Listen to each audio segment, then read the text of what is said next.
Can't believe it. It's my first blind date. Oh, I do it all the time. Really?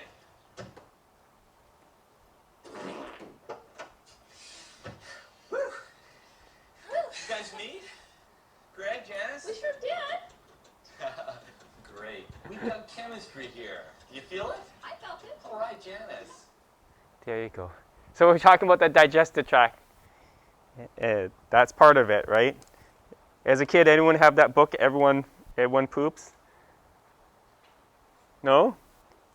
It's a book that I guess is fairly recent. It's about teaching kids that everyone poos, so it doesn't have to be so like embarrassing or whatever. This is it. This is your anatomy of the digestive system. It starts with your mouth. It goes down your esophagus. It hits your stomach, your large intestine, your small intestine. Sorry, your small intestine, your large intestine, and then your rectum, and then out through your anus. You have some helper organs: your liver, your gallbladder, and your pancreas. Right? Those are helper organs. Us multicellular organisms, we're described as a tube of flesh with a tube in the middle. So it's a tube within a tube design. If you took Bio 11, you would know that there's the basket design, or the right where you kind of your mouth is the same thing where your waste comes out. So it's both your mouth and your butt. We're a tube where we start at one end and then it finishes at the other end. A tube within a tube. Let me just make sure this thing is on. Yeah, okay. Tube within a tube. So the digestive system does three things. It helps you digest foods, and then it helps you absorb the nutrients from the food, and then it eliminates the stuff that's got nothing to do or not important to us when it comes to nutrients. Okay, so all the waste product comes out of you. Now digestion is interesting. It will expose about 95% of your ingested food will be exposed and made available to your body to absorb it in. Now sometimes, it doesn't happen, right? Now you might say, well, I ate quite a bunch of food and a lot of it seemed to come out as poo, because some of that stuff is actually not nutrients, right? Connective tissue, hair, bone, right? Those things we can't get the nutrients out of. Cellulose. So even though certain animals like cows and stuff like that can digest it, we can't. So that would just move through. But any of the nutrients that we can get to, about 95% of it will be made available to your body. And that's why our intestinal tract is so long. If our intestinal tract was shorter, it'd be less than 95%, right? So we're just about that optimal length to get access to most of the nutrients that we ingest. Now, women need about 1,300 to 1,500 kilocalories a day. Men need about 2,000, 1,600, 18 kilocalories a day. This is kilocalories. That's actually what it's supposed to be called, not a calorie. Most people just call it calories now, like 1,800 calories. But the real term is kilocalories. So it's kind of got, the meaning has kind of lost its true definition, the calorie. Now men need a little bit more because they just got a little more muscle mass usually, right? They're usually a little bit taller, a little bit more muscles, and those muscles require energy, right? Nutrients and energy. So a little bit more there, okay? Now anyone know what a calorie is by definition? It's a unit of measurement in science. Yeah, it's got to do with heat. So it's the amount of energy required to heat up 1 milliliter or 1 gram or 1 centimeter cubed of water by 1 degree centigrade. So how much heat energy does it take? So sometimes what we'll do is we'll take a sample of food. In the old days, we'd combust it and we'd see how much it would raise water temperature, right, by burning it in a combustion reaction. And then we'd just see how much the temperature raised. And then we could estimate how many calories of energy were in the food. Soda pop, 1 cup, so 250 mils of soda pop is 100 calories. So if you drink 2 liters of pop, that's about half the calorie that you should have for that day. It says here a Big Mac is 540 calories or kilocalories, and a large fry is 500. Okay, so that's quite a bit. So you can see if you have 4 Big Macs, you've exceeded it. 3 Big Macs here, you've exceeded your daily intake. So there's other things you have to ingest too, right? So we're just talking about energy, calories, but you have to ingest things like protein, amino acids, and fats as well, and nucleic acids. All right, this dude here is going to take on an eating challenge. It's taken a lot of mind training. So he's going to eat the Michael Phelps diet. So whatever Michael Phelps, a big 6'7" swimmer, he's going to try to eat all of that in one sitting instead of over the day. Now Michael Phelps is tall, large muscle mass, and he works out all the time. And his reserve of energy is low because his low fat content, right? He's very lean, so he has to take in carbohydrates and nutrients all the time. So this is a competitive eater, and he's going to try to eat it all. Now his stomach is going to be distended, so these competitive eaters, they'll train by drinking water, which stretches their bellies out and stretches it out over a couple days before they'll do competitive eating. Often it's hot dogs, right? So that's all what he's going to eat, and let's just see if he can do it. His name is Furious Pete.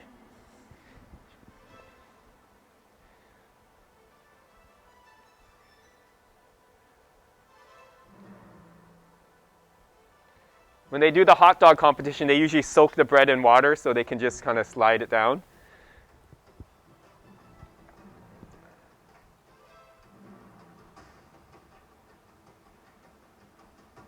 He's not really chewing it, he's just washing it down.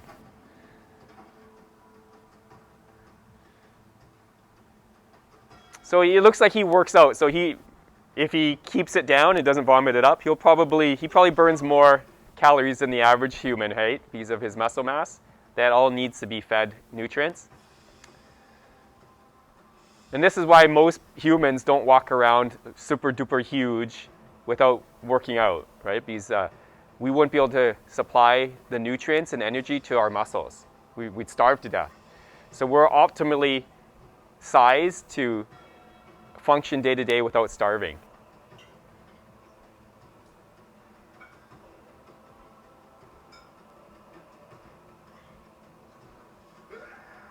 Dinner time!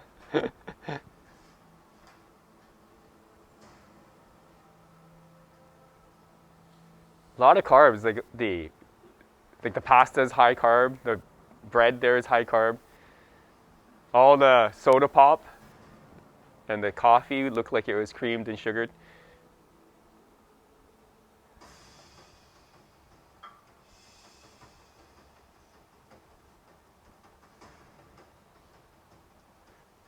So there's a couple competitive eaters, and they're always really slim and fit. And he actually has to, there's a guy named Kobayashi, he's a Japanese guy that has won the hot dog eating contest a couple of times. And he's got arthritic jaws because he's stretched and overused his jaw eating.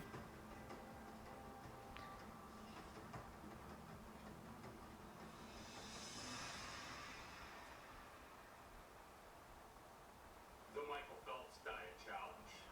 Over 12,000 calories.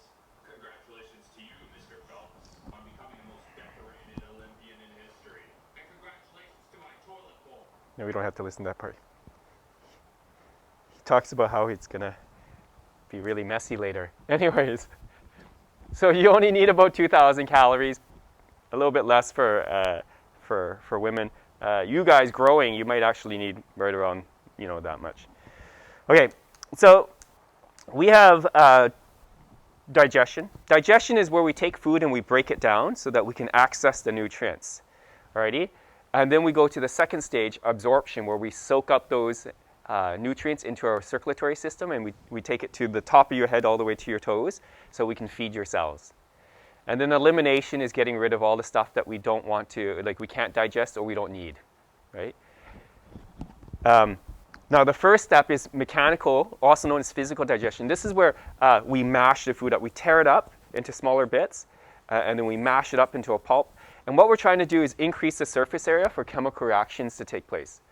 Now, we actually are not breaking any chemical bonds, right? We're not taking molecules and breaking the carbons and hydrogens apart. We're not breaking any covalent bonds necessarily here. What we're doing is just taking big pieces and breaking them up into small pieces. Alrighty? Now, the things that do that are things like your teeth. Your stomach is right here. It lives right here, like that. It's a J-shaped organ. See the J? And it's muscular, and it can mash food over and over again. It just does all this contraction. It can hold something like 4 liters of food when it's fully stretched out, and when it's empty, it's about half a liter in size. And it's full of hydrochloric acid, okay, for chemical digestion. But it also does mechanical digestion just by squeezing. You also have something called bile, which is a mechanical digester because it actually does not break covalent bonds. Okay, it just takes bits of fat and turns them into smaller balls of fat, but then the fats have to be broken up into little bits called the monomers. So it's not technically a chemical digester. Chemical digestion is where we actually break the covalent bonds. Okay, so we break the covalent bonds using enzymes, and it's hydrolysis. It involves water. So you can see here starch plus water using an enzyme, right? Amylase will make maltose.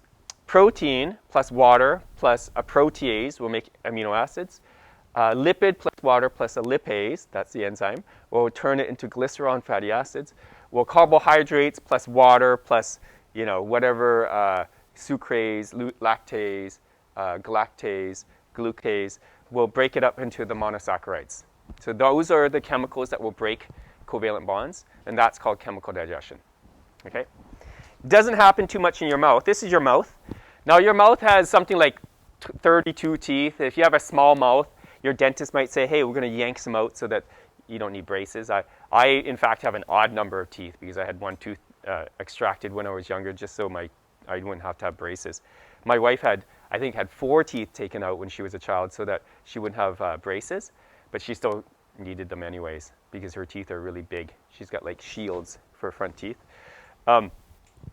They include your incisors for tearing, your canines for there's sharp ones for killing, and then you got your premolars for chewing and biting off stuff, and then your molars for grinding. Okay. Now, if you take a look in your mouth, you can see that you have the hard palate. So if you rub your tongue across the roof of your mouth, it's all bony and hard, and there's ridges there. And then you get further back, and it gets all soft, and that's just muscle. So back right here, that's called your soft palate. And then you got that little dingle-dangle back there, the little punching bag. That's called your uvula. Okay, that's a nice name for a child if you want to name your child uvula. Right there. The back of your throat is called your pharynx.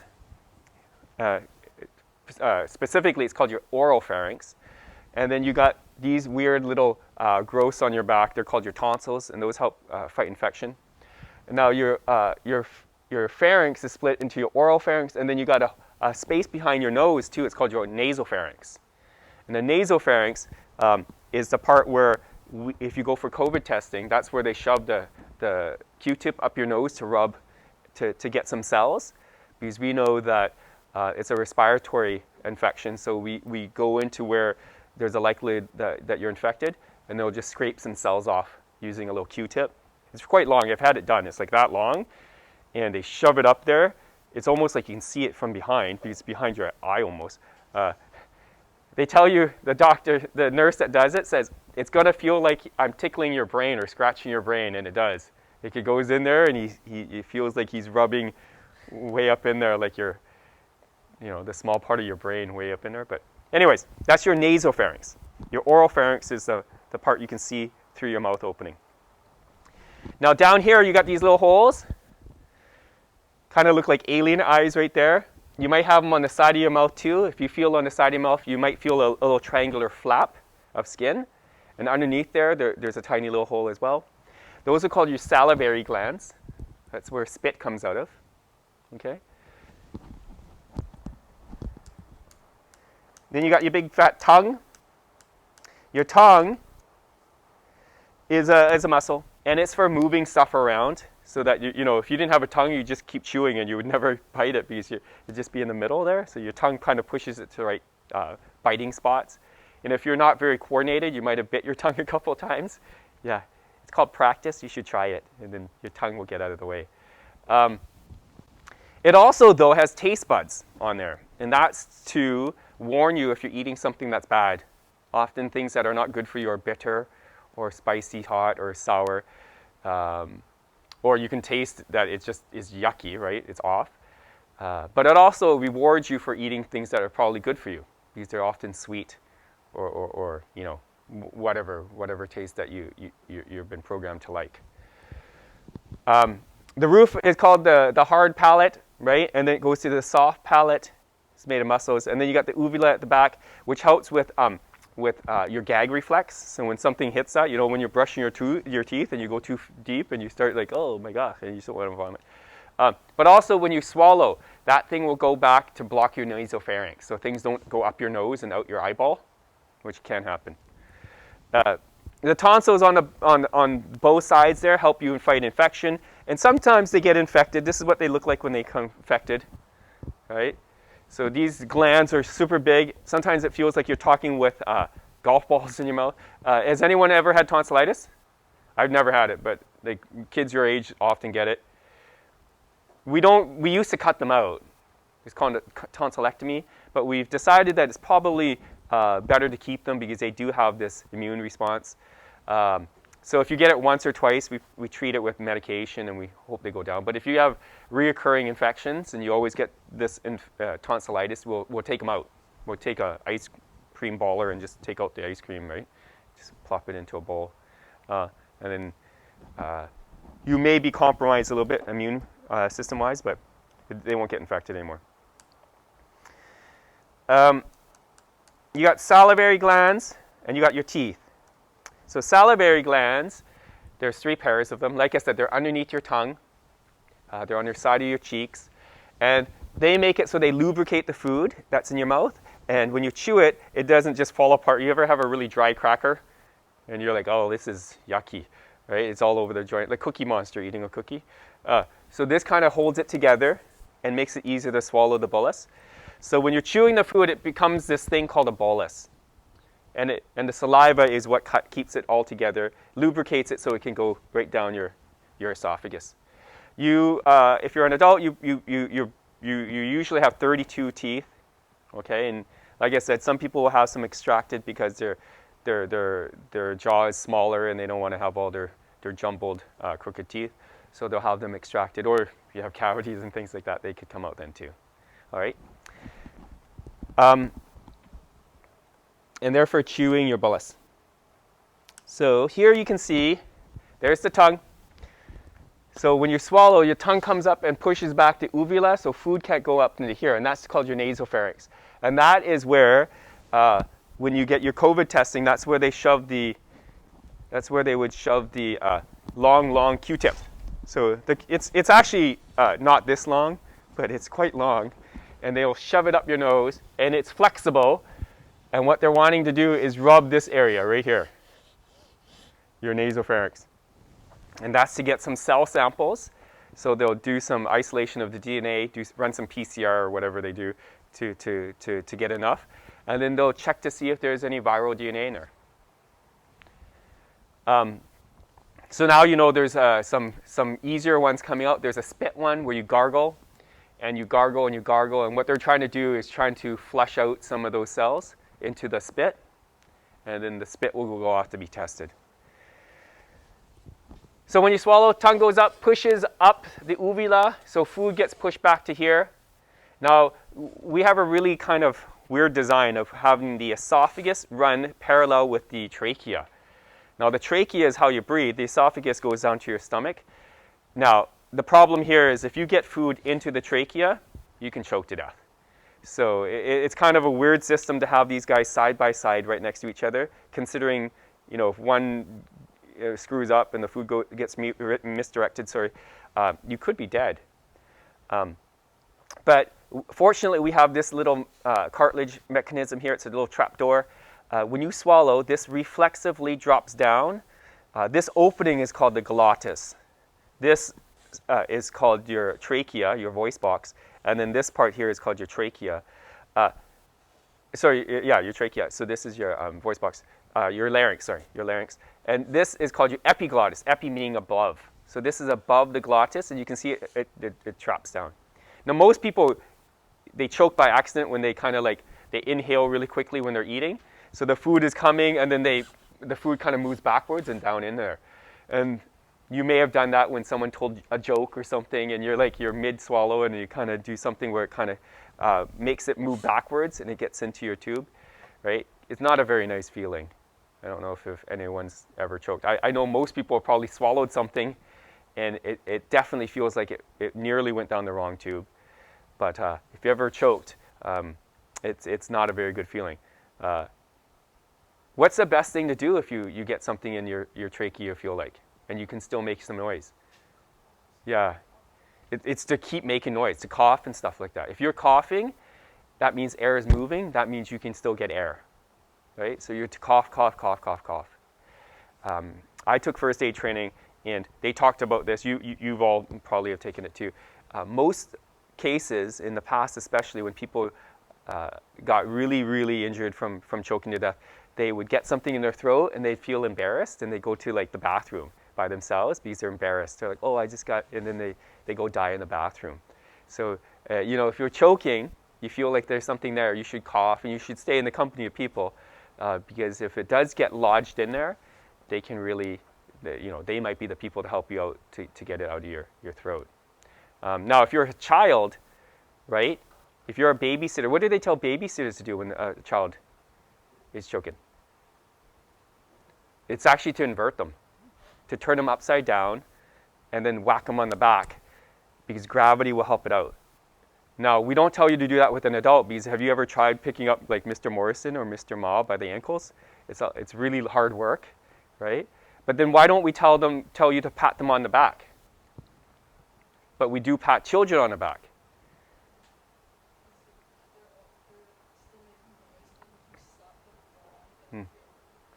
Yeah, they're upright, right? So when you pat them on the back upright, it actually jostles it further downwards. It's only when they're upside down do you pat them on the back and you jostle it outwards, right, down. So, and what do we call the maneuver if you're choking and you have a full blockage? So if your airway is completely compromised, meaning that there's no wheezing noise at all, what do you do now? Yeah, it's called the Heimlich. Now the Heimlich it came up from a doctor, Dr. Heimlich. He came up with this procedure, and he actually trademarked it. So we can't use that. So most people call it the J thrust now. So it's you come up behind them, put your make a fist and your thumbs in the belly, and you do this little up motion to push their guts against the diaphragm. And then the diaphragm pushes up against your lungs, which forces that thing out of your mouth. Okay? And what did you do if you're by yourself? Yeah, you throw your belly against a chair or a desk, and you only got a couple minutes before you're going to pass out. So you either just sit down and wait for that, or you really push, grab a book and run into the wall. People have done that. Or come over the front edge of a desk and then pretty much punch yourself in the belly with a desk or back of a chair. And what you're doing is you're trying to thrust your guts to push your diaphragm up and then push the air in your lungs to push the object out, the foreign body out. Yeah. Let me show you. We've got a couple minutes here. Do.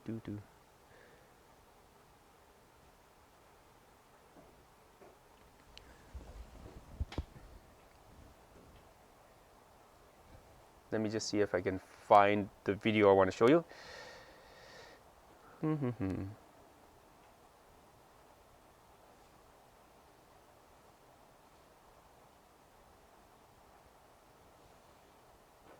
So check this out. So if you've ever eaten something and someone tells you a joke and milk goes up your nose or whatever, and that's because your uvula, right, hasn't flipped up to redirect the food out of your mouth. So it goes up into your nasopharynx, out your nose. Okay? Now this guy actually does something quite different. Check him out. He's Turkish. No wonder.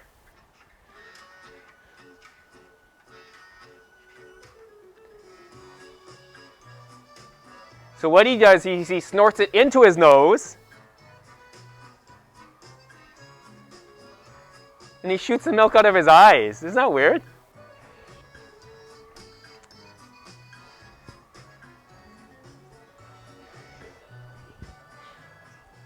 Kind of neat, hey? Now, why does that work? And has anyone ever cried and your nose starts running? Right? You're crying and your nose starts running, you need tissue. And that's because your tears run down into your nasopharynx and sometimes down your throat or out your nose because you have a little duct. It's called your lacrimal duct. So when you cry, your gland produces tears, but it runs down the duct and it'll go into your nose or down your throat, right? So there you go. So that's your homework assignment. Take some milk, shove it up your... check out this guy. So this is a video clip. I found it pretty funny. It's for a movie I remember watching a long time ago. And this guy, he used to... it's a story about this guy that this is how he makes his money. He chokes himself in restaurants, and then he gets people to save his life. And then he finds that they always want to give him money after that, right? They're like family. Can't we just this once enjoy a nice meal like normal people? So you'll take a meatball and shove it down there. Want to bet?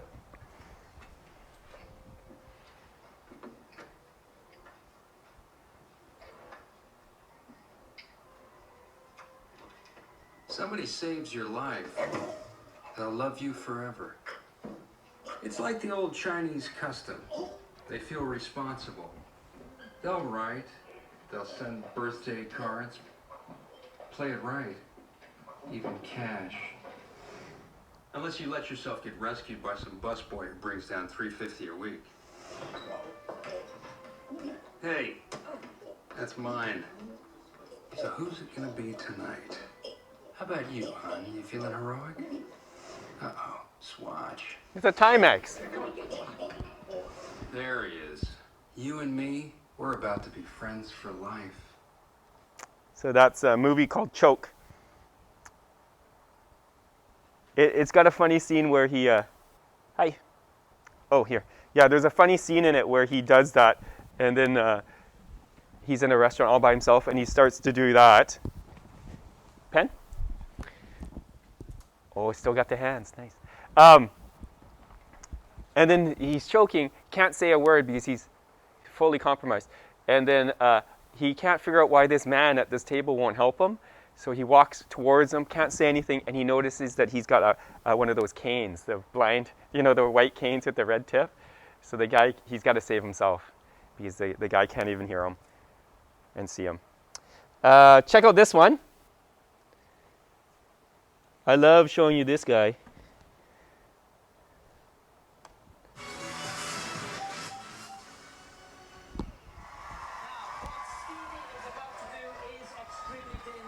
Should not be attended at home. If you do, it may cause serious injury or even death. He's about my last tonight, isn't he? Please welcome Stevie Starr.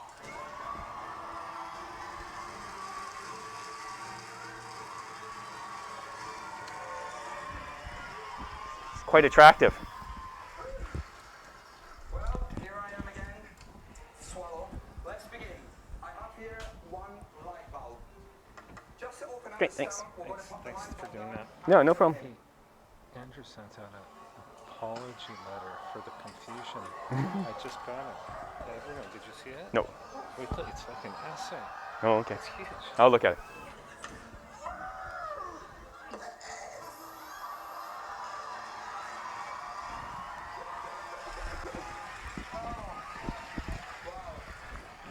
I'll grab you a pen. Amanda, would you be wearing a ring? Let me borrow your ring. I'll give it back to you. No. I promise you. Oh, that doesn't matter. Thank you very much. Excellent. Thank you. Anyway, Amanda, watch your ring. Watch your ring. I am so following Your you to ring the toilet. is going inside. Say goodbye. So, I have one lock and key. Can you lock this for me, please? Pull out the key and make sure it is definitely locked. Just open your mouth a minute. Okay, maybe I shouldn't have asked that. Thank you. Thanks. Can you put the lock in my mouth? Thank you, ma'am.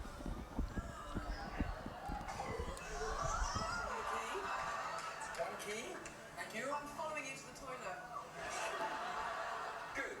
I'm going to put your key into the lock, unlock the lock, find your ring, put it in the lock it, remove the key. When it comes back, it will be locked inside, okay? Then we'll get the key out. Okay. Now I have the key going into the lock. We have it in there. It's unlocked. Your ring has gone in. I have unlocked. The key's coming out. It's coming back.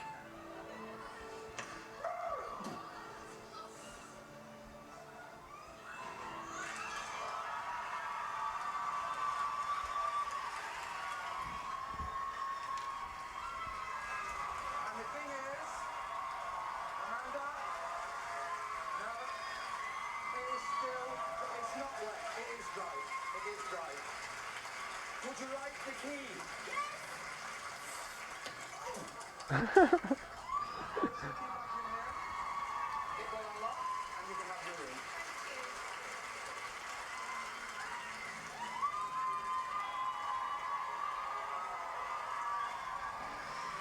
There you go. Stevie Star. He's got mad skills, guys.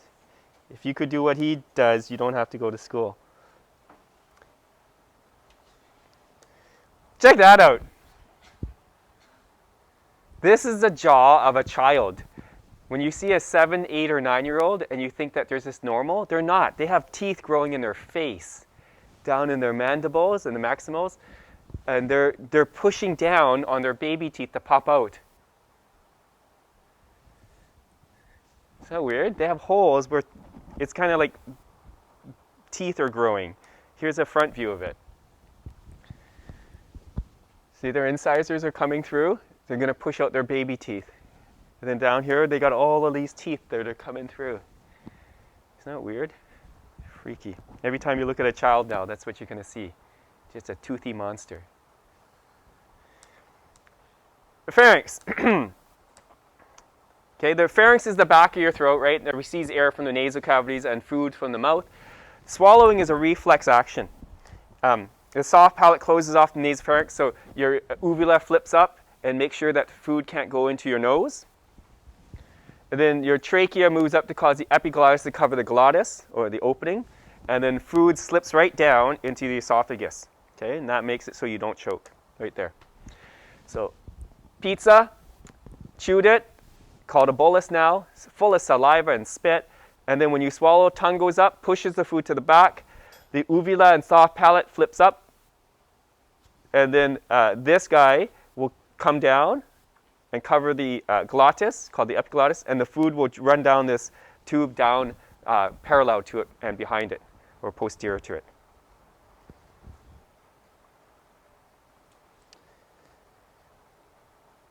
The esophagus is this long tube. It's about 25 centimeters, 35 centimeters, and it runs from here down to here. It's actually this tube right, if I pull out the trachea, it's right there. This tube here.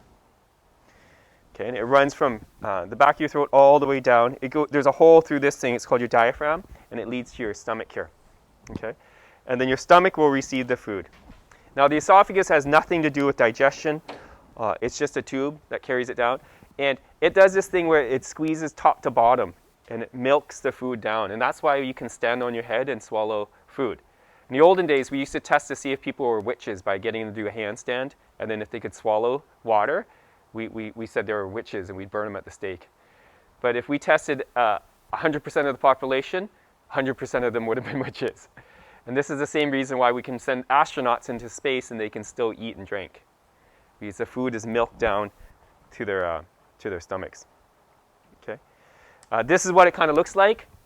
So it's got this weird convoluted shape because it stretches, and you probably have done that where you swallowed a bite way too big and it still goes down, but you can feel it all the way down, and that's because the food forces it to stretch as it goes down. Okay. and then it will arrive at the good old stomach there. Okay, it's a J-shaped organ, and it moves food into the small intestine, can expand to hold about 4 liters. Usually it's only about 0.5 liters when it's in resting. This is the site of chemical and mechanical digestion, and there it is, right there. Okay. Just really quickly, mechanical digestion, we'll just mention this really quickly.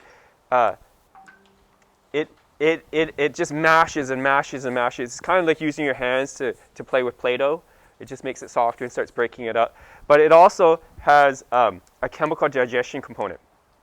And we'll speak on this next day a little bit more. But it has these little pits that produce something called pepsinogen, hydrochloric acid, and mucus. The mucus is to protect the stomach because you would digest your own stomach with that acid. The hydrochloric acid is to disinfect the food. It's to start breaking down connective tissues. But it also activates this chemical here, pepsinogen. Pepsinogen is a precursor of an enzyme. And when it meets up with hydrochloric acid, it turns into pepsin. And pepsin is a protein digester enzyme. It's a protease. So this is where you start to finally get chemical digestion of foods. So proteins are starting to break down. You'll see some breaking down chemically of carbohydrates as well as lipids as well in here. Okay. So I know it said you don't see it here, but you do see some fat. There is definitely some lipase being produced by the stomach wall. Carbohydrates, maybe not so much. Okay. We can. Well. So like I said, it produces mucus, and I remember the cells it comes from because it's from the goblet cells. And I just remember the goblet cells produce gob, which some people call spit. So that's mucus. Now, just one sec. If your stomach doesn't do that, you can end up getting something called an ulcer. And this is an ulcer of the stomach wall. So the hydrochloric acid and the pepsin has started digesting the stomach walls. So you got a little hole there in your stomach wall. And that could be really bad because if it eats all the way through the stomach, then now you could have stomach contents leaking into your abdominal cavity. It can cause some damage to external organs other than your stomach there. Any questions? All right, you got videos 4A, B, and C to watch. Should take about 10 minutes. And then you can defer your questions if you want to prepare by studying for your test. Remember, you have your quizzes. They're due, the online quiz is due tomorrow before your test. You get to take it 3 times. I take your best mark. And then Wednesday is the due date for all of your remote learning. If you have not handed in your first week of learning, well, you better get it in or you get a 0 for this term. Okay? For the first week. So that would be the protein synthesis metabolism. I think most people that are responsible have it done already.